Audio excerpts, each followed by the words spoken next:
about you. He doesn't care about who you are. He doesn't care about how you show up. He doesn't care about your feelings or emotions. Those are all just an inconvenience to him.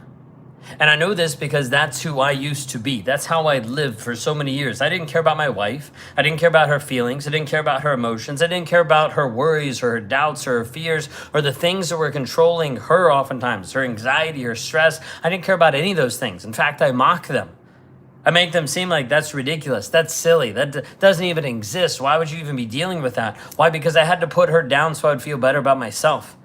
I had to make her less than so I didn't feel bad about myself. You see, the guy in your life, he's running away from shame, from guilt, from all different types of pieces to be able to fill a void inside of him that he can't fill. I couldn't fill that, so I had to do that by beating up other people mentally and emotionally, by making them feel less than, by making them feel worse. And as a narcissist, I showed up for many years degrading, devaluing my wife, not because I loved her or cared about her, because I needed control over her.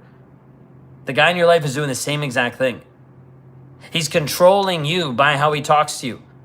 He's controlling you by how he's showing up. He's controlling you by making sure that you stay less than to him.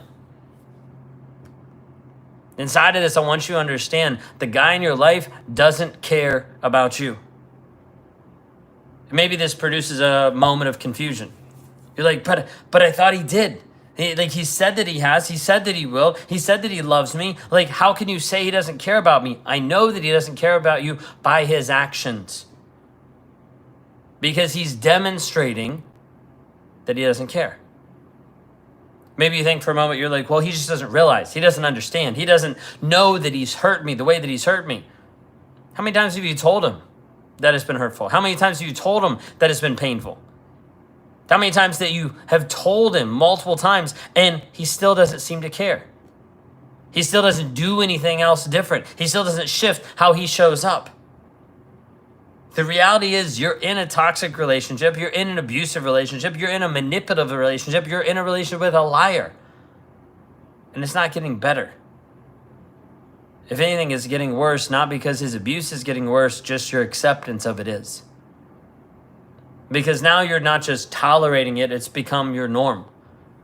There's been something you're conditioned to get used to the chaos, to get used to confusion, to get used to what's happening inside your world every single day, that you don't even think a second thing of it. When someone asks you how about your relationship or asks you if it's toxic, you're like, it's complicated. You push it to the side. You make it seem like it's not that big of a deal. You push it to the side, make you feel better about yourself. But the reality is you're dying inside because the guy in your life doesn't care about you.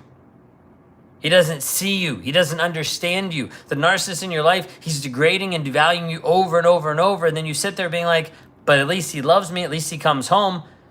Yeah, that was what I justified to my wife when I was cheating on her. At least I came home. At least I provide.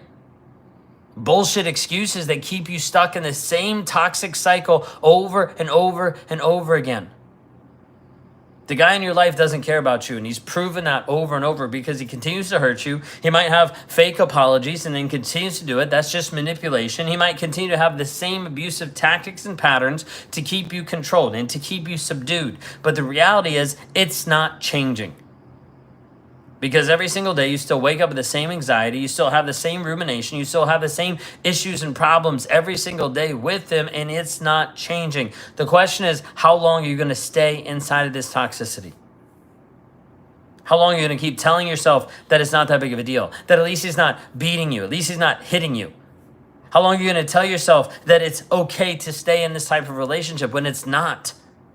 Because this isn't a relationship. This isn't love. This is capture. This is torture. This is psychological warfare that he's doing to you. And he's trying to tell you with his words that he loves you, but his actions are beating you up, or emotionally bankrupting you, or making you feel less than. When you're inside one of these relationships, you start to justify it. You start to not just allow it, but you start to accept it because you feel that's either what you're worth or what your value is tied up in this other person. And that's not true. It's tied up in you and the choices you make to be able to value and appreciate yourself. The problem is you haven't been doing that for such a long period of time. We have to help you actually rewire your mindset, rewire how you show up, rewire your thought process, because otherwise the trauma bond will leave you stuck permanently. If you're watching this and this connects to you, then this message is for you. Go to rawmotivations.com/breakthrough. This opportunity for you to book a free call with me, for us to be able to have a conversation, sit down and actually make a plan to be able to get rid of the trauma bond, break the triggers so they no longer affect you and control you, and actually set up a path of freedom. So if you want help inside this healing journey, go to rawmotivations.com/breakthrough, or leave a comment later down below that says the word breakthrough and I'll send you the link. Because healing is possible, but it happens after you realize that you're no longer going to accept the abuse. And you're no longer going to continue inside of a relationship or inside the confusion that's left you stuck. Reach out for help. You have a blessed, wonderful day. We'll see you all next time.